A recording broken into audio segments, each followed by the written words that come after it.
今日嘅香港，竟然有一啲足以令全世界寫入教科書，甚至震驚全球嘅日常景象。呢個係一個關於無人察覺嘅微小舉動，卻徹底顛覆咗世界常識嘅震撼故事。各位觀眾，準備好未？2024年，英國公共廣播公司 BBC 策劃咗一檔極具深度嘅專題節目。呢個節目標題叫做《全球視覺 Global Perspective》，係一部旨在透過世界各國嘅文化、秩序同公德心，去深入探討人類社會本質嘅超大型紀錄片系列。而首集嘅主題，竟然破天荒地選定為香港。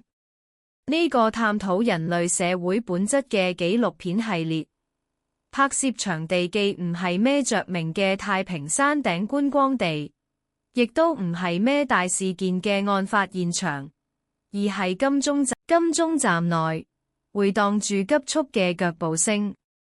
睇到呢段影像， BBC 金牌主播瑞秋摩根 Rachel Morgan 忍唔住深呼吸，發出感嘆：呢個唔單止係通勤，呢個根本就係文化嘅本身。佢嘅呢句說話，令到成個攝影棚嘅氣氛瞬間改變。既無人監督，亦無人會企喺度讚揚你。但即便如此，香港人依然好似喺度體諒他人一樣，死守住呢份秩序。呢一幕令全世界嘅觀眾為之屏息。YouTuber 旁白亂入，講真嗰句，對我哋香港人嚟講，呢啲算咩特別事？返工趕過頭胎，大家只想嗱嗱臨返到公司打卡保住份工咋嘛？呢啲極度尋常嘅日常，甚至無人覺得值得攞出去威。可能好多香港人睇到呢度會曬頭，咦？排隊搭車唔撞人好特別咩？黐線！但係，正如瑞秋所講，正正係喺無人監督嘅時候，真正嘅人性先會展現出嚟。咁樣嘅規矩，點解會令世界驚訝到下巴都跌落嚟？喺今日嘅影片入面，我哋將會透過 BBC 嘅鏡頭，重新審視浮現出嚟嘅香港日常面貌。最後，我哋想問大家一個極度直擊靈魂嘅問題：喺無人睇到嘅時候，你會點樣表現？節目的主持人係 BBC 嘅招牌主播瑞秋摩根，佢係一位由報道國際政治到人權問題都極度出名嘅資深記者。佢冷靜得嚟幼時而流露深沉情感嘅敘事方式，深受全世界觀眾喜愛。今次特輯嘅首集主題係香港，製作團隊走訪咗香港嘅大街小巷，並喺海量嘅影像入面，揀咗一段最無添加嘅記錄金鐘站早晨嘅通勤景象。據節目工作人員爆料，喺編輯會議上，有好多人認為呢段影像太過平淡無聊，甚至一度面臨被丟入垃圾桶棄用嘅危機。然而，喺畫面中，數以萬計嘅人井然有序地拍八達通入閘機，順暢地湧上扶手電梯同行樓梯，每個人都默默地急速步行，幾乎聽唔到任何傾偈聲，只有腳步聲同閘機嘅嘟嘟聲。面對呢個猶如複製人軍隊般嘅景象，瑞秋一度失語，隨後開口：呢個唔只係一棟建築物入面嘅日常，呢個係一種社會極致協調嘅表現。一位受邀嘅德國社會學家嘉賓亦都掩飾唔住臉上嘅震驚。呢個簡直就好似訓練有素嘅軍隊喺度行軍。但最令人毛骨悚然又敬佩嘅係，呢啲全部都唔係被逼嘅，而係自發性進行。喺英國嘅公共交通系統入面，繁忙時間通常充斥住叫罵聲、碰撞，仲有我行先嘅自私氣氛。當然，呢個唔係話英國人衰，甚至可以話係人類爭奪生存空間嘅自然反應。然而，香港港鐵站入面彌漫嗰種令人窒息嘅沉默與絕對秩序，似乎隱藏住某種更深層次嘅意義。攝影棚嘅一位嘉賓壓低聲音講：我對自己竟然會覺得呢段平淡嘅影像好靚，感到有啲震驚，因為呢個令我意識到，喺我哋嘅西方社會入面，咁樣嘅景象根本不存在。隨後，瑞秋平靜地拋出一句震撼彈：呢個並唔係因為有人望住先至咁做，香港人係遵循住自己內心嘅倫理觀喺度行動。就喺呢一刻，香港人習以為常到覺得悶嘅通勤景象，被全世界奉為一種令人咋舌嘅文化奇觀。瑞秋嘅目光隨後轉向下一個影像，嗰度仲有更深層次嘅香港潛規則等住佢。對於金鐘站嘅安靜秩序感到震撼嘅瑞秋同節目工作人員，接下來將部攝影機轉向咗港鐵荃灣線 Swan One Line 嘅車廂內。早晨嘅通勤繁忙時間，車廂入面逼到沙甸魚咁，人貼人，肩並肩。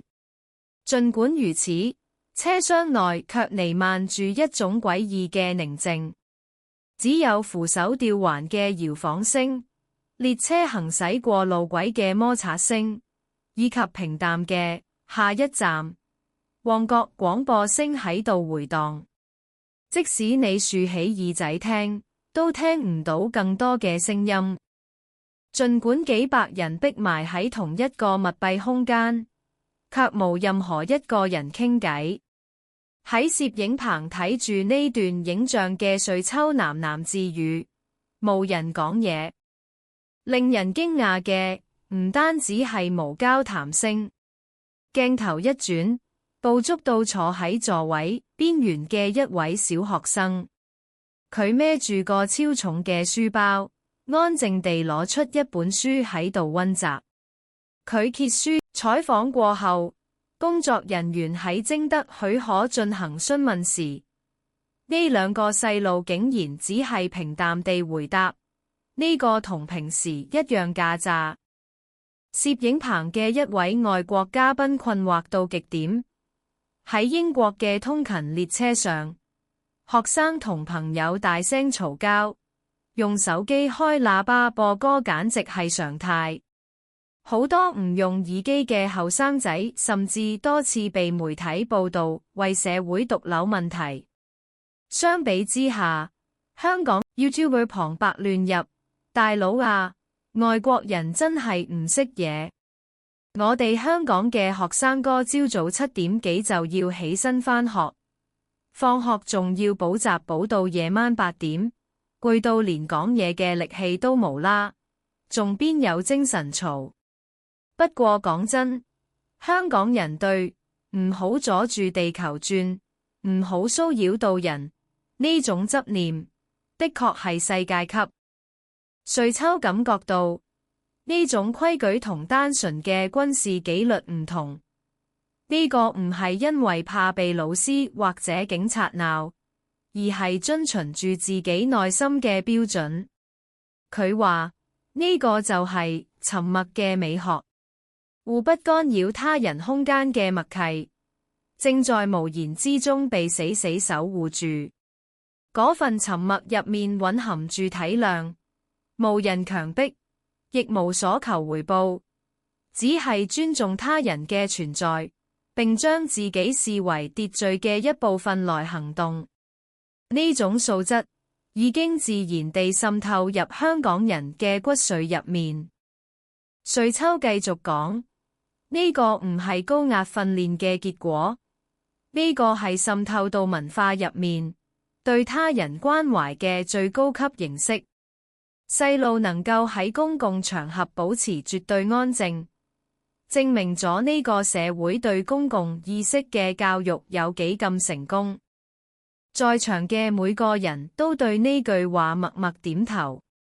呢個畫面仿佛喺度向世界宣告，香港呢個地方，幾代人傳承落嚟嘅靜默的誠實，正體現喺呢啲不經意嘅日常細節中。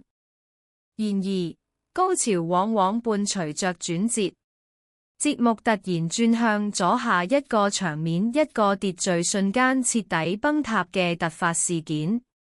金鐘站同荃灣線所展現嘅香港秩序與寧靜，令攝影棚沉浸喺無比感動嘅氣氛中。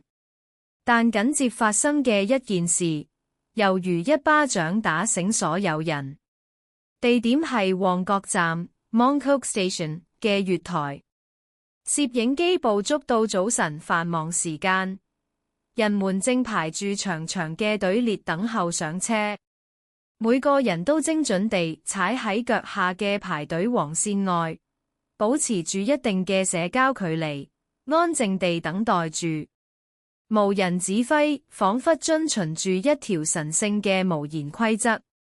隊伍中出現咗 BBC 主播瑞秋摩根嘅身影。為咗配合拍攝，佢亦都好似一名普通乘客咁排隊，成為咗香港完美秩序嘅一部分。然而，呢個平靜嘅水面突然被一顆巨石砸中。喺隊伍嘅中間，一位中年女性突然猶如幽靈般默默地打尖插隊。佢手持住智能手機，目光直視前方，毫不猶豫，理直氣壯地企咗喺瑞秋嘅正前方。面對呢個突如其來嘅野蠻狀況，瑞秋嚇到後退咗一步，拉開距離。就喺嗰一瞬間，該名插隊女子轉過身來，極度不悅兼惡死地丟下一句：望咩呀望？我好趕時間㗎。呢句話瞬間令成個月台嘅空氣結冰。喺鏡頭前，空氣中充滿咗一觸即發嘅緊張感。所有原本乖乖遵守秩序嘅香港人，目光猶如鐳射劍一樣，齊刷刷咁投向嗰位女性。當呢段極具衝突性嘅影像投射到攝影棚時，外國嘉賓們都嚇呆咗。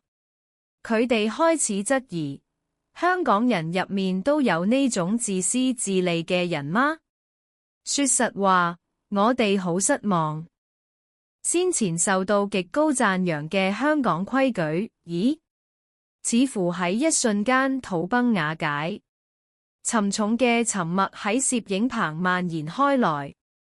然而，身處現場嘅瑞秋只係低住頭，好似喺度思考緊啲咩。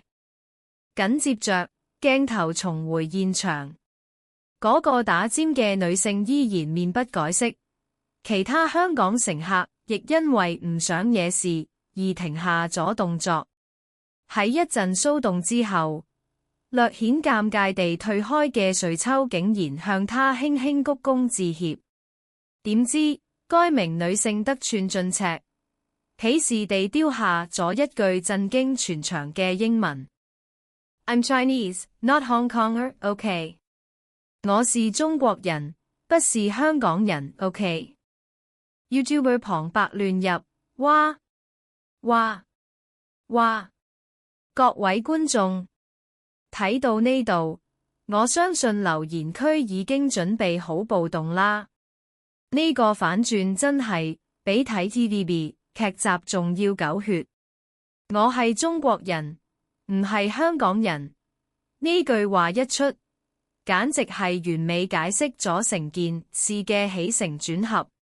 香港人辛辛苦苦建立嘅文明形象，差啲就俾呢位大媽一秒清袋。那一刻，攝影棚內原本認定香港秩序崩塌嘅失望情緒瞬間反轉，原來係中國內地嘅觀光客呀。得知呢一點後，在場嘅所有人都不約而同地鬆咗一口氣，但隨之而來嘅係更深層次嘅探討：香港秩序嘅本質到底係咩？中港文化嘅差異可以容忍到咩程度？誠實同公德心是否因地區而異？節目嘅氣氛再次平靜落嚟，但喺嗰份寧靜中，一個確信開始萌芽。打尖嘅女性並非香港人，而係來自中國內地嘅遊客。呢個事實揭露後，參與節目嘅中國籍社會學者張磊 John Lee 冷靜地嘗試撲火。呢個僅僅係香港同中國內地嘅文化差異。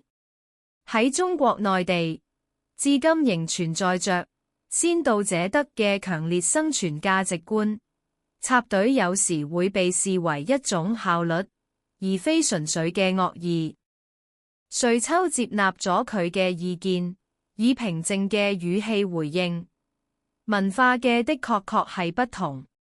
我自己去中國內地採訪時，亦多次對遵守秩序呢個概念感到驚訝，但佢喺呢度停頓咗一下，仿佛凝視住熒幕嘅最深處，繼續講道：但香港有一種截然不同嘅倫理觀，即使無人看見，也要做出正確的行為。呢個唔係為咗得到別人嘅讚揚，亦唔係因為必須遵守法律怕被罰款，而係喺佢哋自己心中存在着一個底線，一個應該咁樣做嘅標準。呢個唔係外來政權賦予嘅，而係香港人自己選擇嘅秩序。攝影棚嘅其他嘉賓對呢句話深深點頭，隨後自己選擇嘅秩序呢種認同感逐漸傳開。呢個就係最大嘅不同之處。一位嘉賓低語：呢個或許係關於一座城市靈魂嘅問題。討論自然而然地走向咗更深層次嘅方向。此時再次浮現嘅核心問題係：香港人嘅規矩到底係咩？呢個唔單單係形式或習慣，而係喺無人看見時，如何表現呢種極其內在嘅倫理觀。每一個微小嘅行為，都成為咗成個香港社會秩序嘅可視化結晶。隨後，瑞秋輕輕地提出咗疑問：咁樣嘅價值觀，究竟係喺邊度孕育出嚟嘅呢？為咗尋找呢個問題嘅終極答案，節目工作人員再次深入香港嘅街頭巷尾。佢哋並不知道，偶然遇到嘅一位小學生，瑞秋同節目組喺深水埗 Shamsweber 進行緊下一個街頭採訪。深水埗，一個充滿歷史滄桑感嘅舊區，擠滿咗買平價電子產品嘅本地人同尋寶嘅觀光客。喺呢個極度繁雜嘅十字路口之中，工作人員偶然將鏡頭轉向一個角落，出現咗一位小學生嘅身影。佢孭住書包，撐住把縮骨遮，安靜地等待緊紅綠燈。佢嘅名叫做陳家明。喺無任何人注意到嘅情況下，佢靜靜地企喺十字路口。信號燈轉為綠色，發出滴答滴答聲。佢喺穿越斑馬線時，目光不經意地掃向腳下。隨後，佢睇到行人路邊緣跌落咗一張八達通卡 （Octopus Card），上面可能仲有幾百蚊餘額。佢停下腳步，環顧四周，但周圍根本無人注意到佢。觀光客沉迷於睇手機打卡，來往嘅香港人亦只係急速趕往目的地。YouTuber 旁白亂入，試諗下，一張唔使密碼，一刀就用到嘅八達通跌喺地。喺好多國家，呢張卡唔使10秒就會消失得無影無蹤，甚至俾人攞去便利店買晒啲煙酒。但嘉明同學會點做？嘉明毫不猶豫地執起張八達通，轉身走向街角嘅警署、差館。佢默默地行住，背影中無任何一絲遲疑。正因為呢個畫面完全係偶然捕捉到嘅產物，當佢被投射到攝影棚時，現場嘅氣氛徹底震懾了。嘉明喺絕對無人看見、無人監督嘅情況下，毫不猶豫地選擇咗正確嘅行為。呢件事既唔會喺 IG/Threads 上面瘋傳，亦無被傳媒報道嘅計劃。佢只係單純地相信自己內心嘅正確，並採取咗行動。攝影棚嘅嘉賓們只係默默地死盯住熒幕，震驚到無人能夠喺第一時間開口講嘢。終於，瑞秋打破沉默。佢唔係為咗被稱讚而行動，佢只係自然而然地做咗佢認為應該做嘅事。從某種意義上講，呢個或許係理所當然嘅行為。然而，正正係嗰種令呢種理所當然得以成立嘅社會氛圍，以及嗰種能毫不懷疑地執行呢種行為嘅心，先至係香港攝影棚開始深刻意識到這一點。有人輕聲低語，呢個或許就係人類理想社會嘅樣貌，但對現今嘅我哋西方社會嚟講，卻係一件極度，正是因為無人看見，嗰份誠實先顯得如此耀眼突出。睇住嘉明行去差館嘅細小背影，瑞秋深深地吸咗一氣，總結道：呢個絕對唔係偶然。呢個係香港呢個社會歷經世代培育出嚟嘅靜默良心嘅一部分。嘉明喺無人看見時嘅誠實行為，令攝影棚陷入一片莊嚴嘅死寂。嗰份行為嘅純粹美麗，無疑地觸動咗每個人嘅靈魂。然而，瑞秋嘅心中又產生咗新嘅疑問：呢份誠實究竟係喺邊度被教導出嚟嘅呢？並沒有大人命令嘉明要做咩，周圍亦無警察望住，佢只係將自己內心認為正確嘅事情視為理所當然地選擇。瑞秋對呢種感覺嘅根源感到極度好奇，於是節目工作人員決定直擊香港嘅教育現場。目的地係九龍區內嘅一所津貼小學。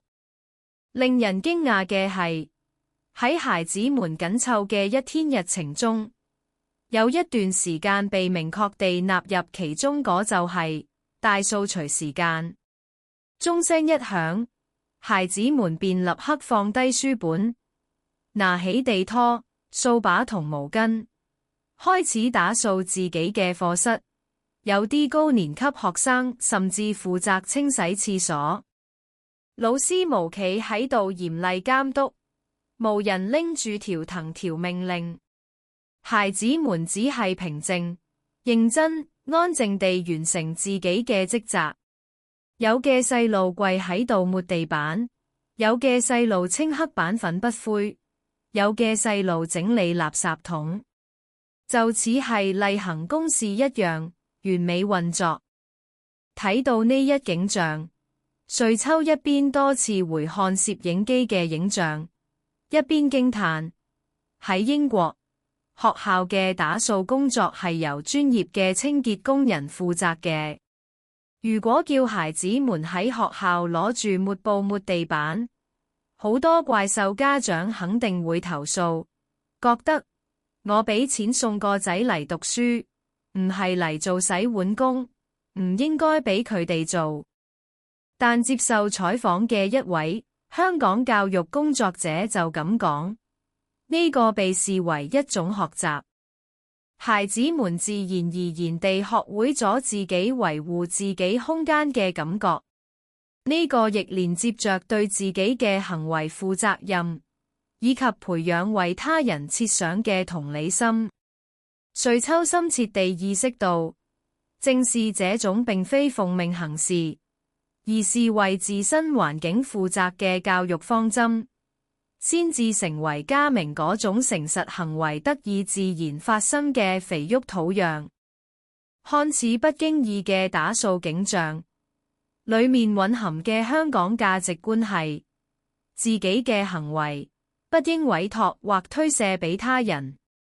正因為如此，即使無人看見，佢哋也能夠自然而然地做到歸還失物，不在公共交通工具喧嘩，尊重他人嘅物理空間。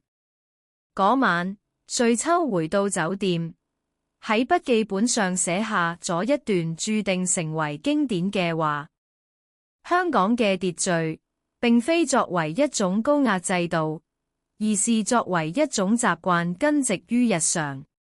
佢唔係擅靠喺教科書上死背爛讀學到嘅，而係透過每日重複嘅無聲嘅訓練所扎根。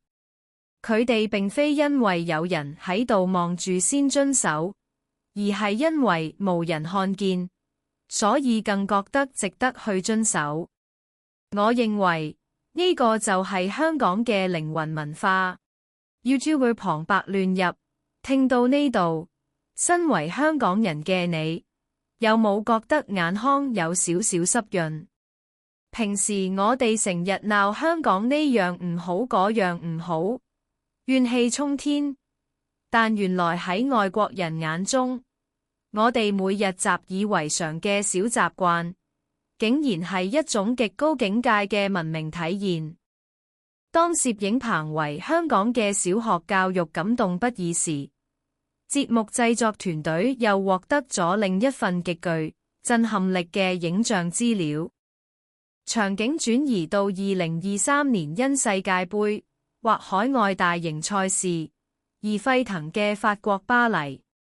夜晚嘅香榭麗舍大道上，聚集咗來自世界各地嘅狂熱球迷，充滿咗歡呼同興奮。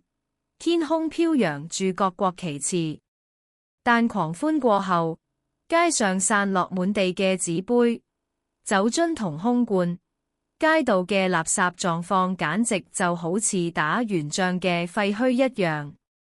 喺嗰個嘈雜、無人理會環境衛生嘅混亂之中，一位女性靜靜地行動緊。佢年齡約30多歲，着住沉穩樸素嘅東方服飾。佢嘅名叫做張可怡，張浩怡，據說係當地居住嘅香港人，而非普通觀光客。佢手裏攞住黑色大膠袋同勞工手套，好似對待寶物一樣，仔細地踎低身，將腳下散落嘅垃圾逐一撿起。無人望住佢，亦無任何法國政府部門委託佢。佢只係默默地、靜靜地喺度執。起初，周圍飲醉酒嘅外國人對佢投以輕蔑甚至嘲笑嘅目光，以為佢係執荒者。但好快，每個人都意識到，目擊咗呢一景象嘅途人拍下照片，並發佈到 IG 同 Twitter 等 SNS 上，瞬間引起咗巨大轟動。喺巴黎，一位香港女性喺無人要求嘅情況下，默默地清理狂歡後嘅垃圾。呢個或許就係真正嘅文化吧。呢則貼文瘋狂獲得數十萬個讚好，並被國際主流媒體廣泛報道。而 BBC 嘅專題節目亦將佢嘅身影作為壓軸影像資料介紹，投射到攝影棚熒幕上嘅嗰個背影，極其安靜，毫不起眼，既不華麗，也沒有任何想要做 show 搏上位嘅誇張姿態。他只是專注地低頭看着地面，一個一個地檢拾。呢份姿態比任何政客嘅激昂語言都更能打動人心。一位嘉賓熱淚盈眶地低語：呢個絕對唔係作秀做 show， 佢唔係為咗得到別人嘅 like 同認可，佢只係貫徹住自己想要成為嘅樣子。節目早視後跨國採訪咗可兒女士，佢對鏡頭講嘅一番話再次震撼全場。我都曾經被外國人嘲笑係偽君子，或者係食飽飯冇屎屙嘅閒人，但身為香港人，我只係做緊我覺得理所當然嘅事情。呢句話令攝影棚再次陷入神聖嘅寂靜。佢唔係為咗讓人看見而行動，佢只係死死堅持住自己相信嘅正確價值。即使無人認可，甚至被人嘲笑，佢最後笑笑口咁話：即使被人嘲笑都冇所謂，我想用我嘅背影向世界展現香港。聽到呢句話，攝影棚裏嘅每一位頂級學者、資深記者都默默地低下咗頭，深深地手致敬。瑞秋亦死死凝視住熒幕上佢嗰個微小但偉大嘅背影。瑞秋好似擠出話語般咁講：香港人嘅誠實，並非只根基於嚴刑峻法或者死板嘅制度，而是作為一種靈魂深處嘅文化深入人心。我認為呢個係一種無論你去到世界邊一個角落，無論身處咩樣嘅惡劣環境下，都絕對唔會失去嘅生存方式。瑞秋摩根凝視住喺巴黎街頭默默執垃圾嘅張可頤嘅身影，靜靜地低語：香港呢個彈丸之地嘅深厚底蘊，或許就寄託喺呢啲無名平凡嘅個體身上。之前介紹嘅港鐵通勤絕對秩序，車廂內令人窒息嘅寧靜，小學生拾金不昧嘅誠實，以及大掃除傳承落嚟嘅責任教育，這一切似乎都同呢位遠在法國嘅香港女性嘅行為靜靜地、完美地聯繫咗喺一齊。節目最後陸續介紹咗來自海外網絡嘅瘋狂反應。法國著名新聞節目主播感慨地說：時至今日，做好事嘅人竟然成咗突發大新聞。呢個恰恰證明咗好事已經從我哋嘅日常生活中徹底消失咗。另一位美國海外評論員則憤慨地拍台話：點解咁樣嘅基本公德行為必須作為神蹟奇事來被全世界讚揚？呢個難道唔應該係任何一個文明社會運作嘅最基本前提嗎？而喺海量留言之中，收到最多 like 嘅感想係一種充滿反思嘅聲音。呢件事根本就唔應該成為新聞。呢句看似負面嘅評論，背後卻蘊含着對當今世界極其深刻嘅反思。這樣理所當然嘅行為，竟然作為大新聞被驚訝地報道。這件事本身就反映咗我哋西方社會嘅徹底混亂同道德淪喪。喺香港被視為理所當然嘅公共秩序，每個人都會自覺排隊，喺車廂內保持安靜唔騷擾人，拾獲失物一定會交去差館，喺公眾場合麻煩到人會講聲唔該，呢一切喺世界嘅眼中，竟然全部都成咗遙不可及嘅奇蹟。攝影棚內嘅一位外國嘉賓由衷地發出最後嘅感嘆：香港人嘅普通，或許就係全世界夢寐以求嘅理想。瑞秋再次凝視住熒幕上金鐘站人來人往嘅影像，為呢個震撼嘅節目做咗最終總結。喺我哋 BBC 製作呢部香港專題時，最令我哋驚訝嘅唔係香港有幾繁華，而係這種美麗、自律嘅日常，竟然真實地存在於地球上。而真正有問題嘅，或許係嗰個讓這種日常淪為稀奇新聞嘅我哋自己嘅社會。呢句話讓成個攝影棚陷入咗史無前例嘅深深寧靜，每個人都露出了若有所思，甚至帶點慚愧嘅表情。即使無人看見，也要堅持做正確嘅事；即使無人讚揚，也要謹慎地約束自己嘅行為。呢個就係香港呢個地方，經過長時間風風雨雨，世代交替所培育出嚟嘅堅定不移嘅獅子山下文化。YouTuber 旁白亂入，各位香港人，無論而家嘅環境變得點樣，無論我哋面對緊幾大嘅壓力，對於呢個依然存在住理所當然嘅規矩嘅家，我哋絕對應該再次感到驕傲。最後，我想將瑞秋嘅問題拋俾熒幕前嘅大家：喺絕對無人看見嘅時候，你又會點樣表現？感謝你睇到最後。如果你覺得呢部影片講中咗你嘅心聲，觸動咗你嘅靈魂，請務必大力冚個訂閱 subscribe， 俾個 like， 仲要記得開埋小鈴。更重要嘅係，我非常渴望喺留言區睇到你哋作為香港人嘅真實感受，一齊圍爐取暖。我哋下條片再見。